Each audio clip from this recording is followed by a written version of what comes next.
Saludos mi gente hermosa, ¿cómo están? Soy Deyanira Martínez, feliz de estar con ustedes como siempre.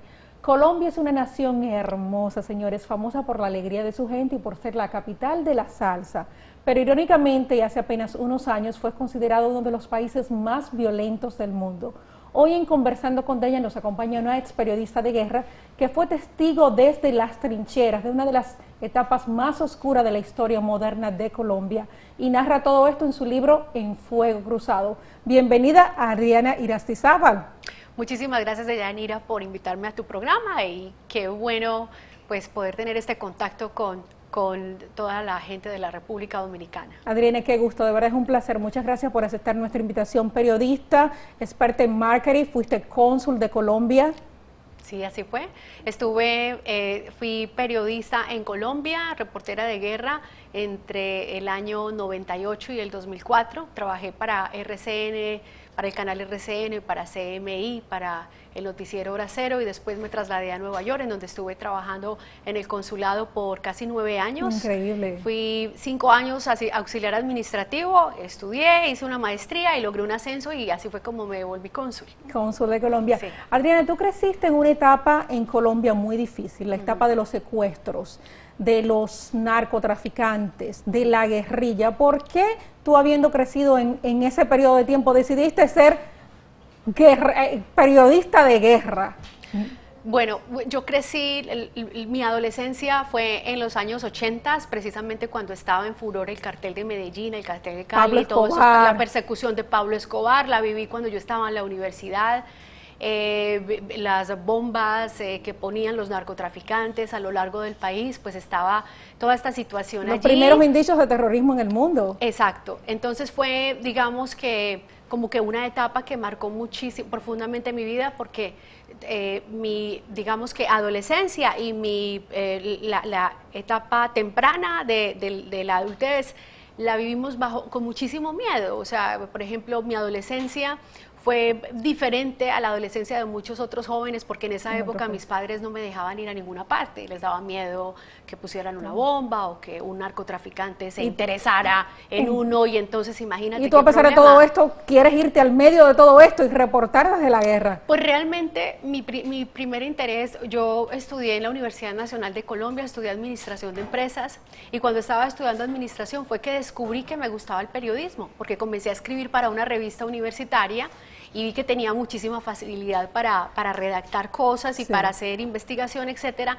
y resulté trabajando en radio. O sea, la radio realmente fue el primer medio de comunicación en el que yo trabajé como reportera, y fue donde yo descubrí, qué fascinante este mundo. Y en esa época, cuando ocurrió la guerra de Ruanda, la guerra de Bosnia-Herzegovina, yo veía en televisión a Cristiana Amanpour y veía a esa mujer metida en todas partes haciendo reportería de guerra, y yo decía, wow, y yo algún día yo quisiera ser como ella. Exacto. Entonces, Cristiana Amanpour fue una, digamos, de las figuras del periodismo mundial que me inspiró, que te inspiró a ti, y que en algún momento me hizo pensar de que esa podría ser una... Yo quiero que veamos ahora, el público, veas algunas de las imágenes cuando tú estabas directamente desde el medio de la selva reportando este conflicto entre la guerrilla de las FARC y las fuerzas paramilitares. Vicky, muy buenas noches. Fuera del intento de la toma al municipio de Silvia, las FARC hostigaron Caldono en el departamento del Cauca. Esta mañana las autoridades reportaron el secuestro de 6 civiles en la vía que comunica al municipio de Piendamó con Silvia. Los guerrilleros de la columna móvil Jacob Arenas se llevaron a los civiles con rumbo desconocido. Durante 6 horas los habitantes de Silvia, en el nororiente de Cauca, sufrieron las consecuencias de un ataque de guerrilleros de las FARC, con ráfagas de fusil, ametralladora y cilindros bomba. Yo le dije, pero ¿y el carro de nosotros? No, nos dijo, no, olvídense de ese carro, y olvídense de la cámara y de todo lo que iba dentro de él. Por último nos dijeron, súbanse a ese carro ya, o los vamos a remendar a plomo. La periodista y su grupo de trabajo regresaron esta tarde al canal RCN Sanos y Salvos. Nos encontramos en las selvas del Chapare, una de las regiones más conflictivas del Estado boliviano. Hasta este lugar, según las autoridades de este país, llegaron milicianos del ELN de Colombia para entrenar a algunos seguidores en el uso de explosivos. ¿Por qué decides tú escribir este libro y revivir esta historia de sangre y de dolor? Una historia que tú admites en tu libro, que me leí en un día y medio, ¿Qué querías olvidar? Bueno, realmente el libro En Fuego Cruzado, Memorias de una reportera de guerra, es un libro que son las memorias personales de todo lo que yo viví como reportera de guerra. ¿Por qué sale este libro en este momento? Hubo dos cosas que ocurrieron que me hicieron escribirlo. El primero, observar cómo en mi país se adelantó un proceso de paz con las FARC. En principio yo fui una persona muy escéptica del proceso. Realmente yo creí que el proceso de paz en Colombia iba a fracasar.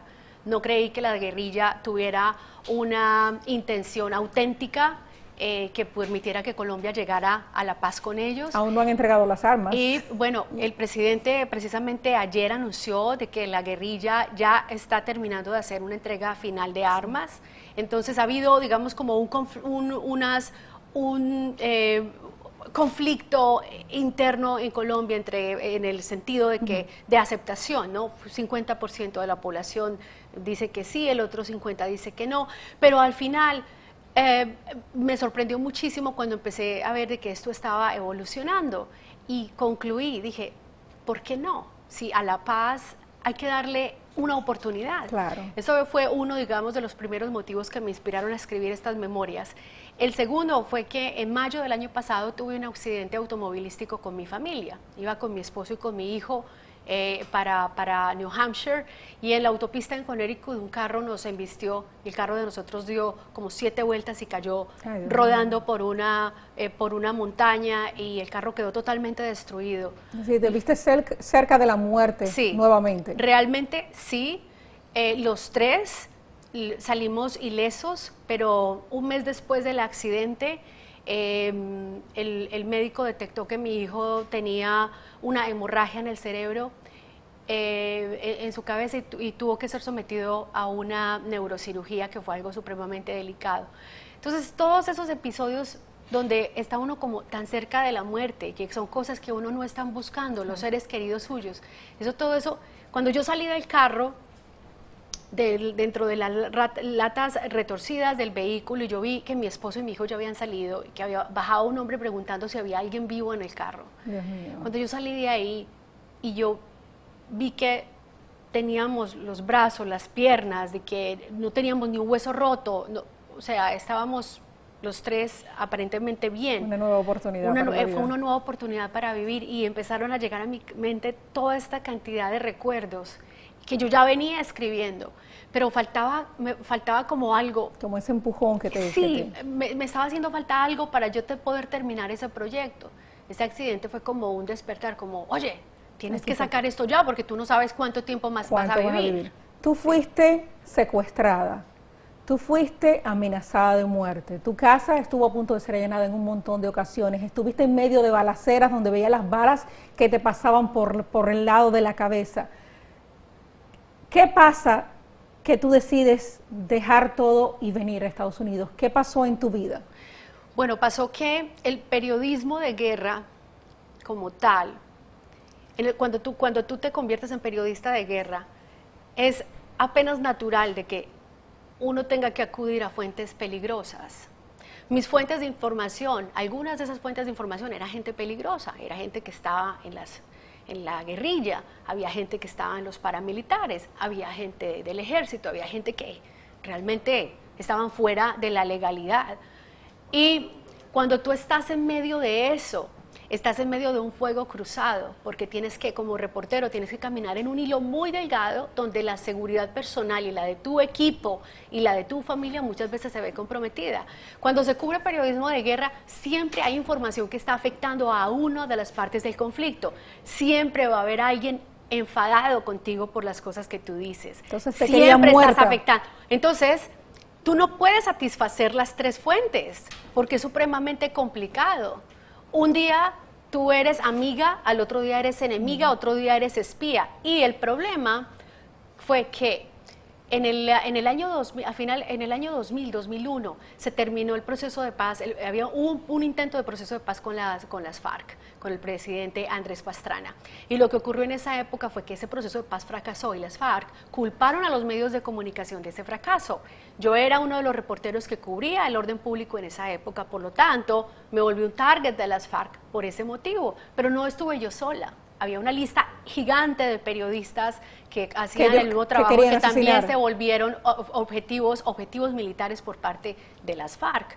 Entonces hubo un momento en el que el Mono Jojoy tenía una lista de periodistas que querían o ya sea asesinar o asustar o secuestrar, y yo estaba en esa lista con muchísimos otros periodistas colombianos como Néstor Morales, como Astrid Legarda. Entonces mi situación se fue muy complicada porque yo tenía que seguir trabajando, estaba ya divorciada, tenía un hijo por el que tenía que velar, tenía mis obligaciones, nadie más veía por mí, entonces yo tenía que continuar con ese trabajo como fuera.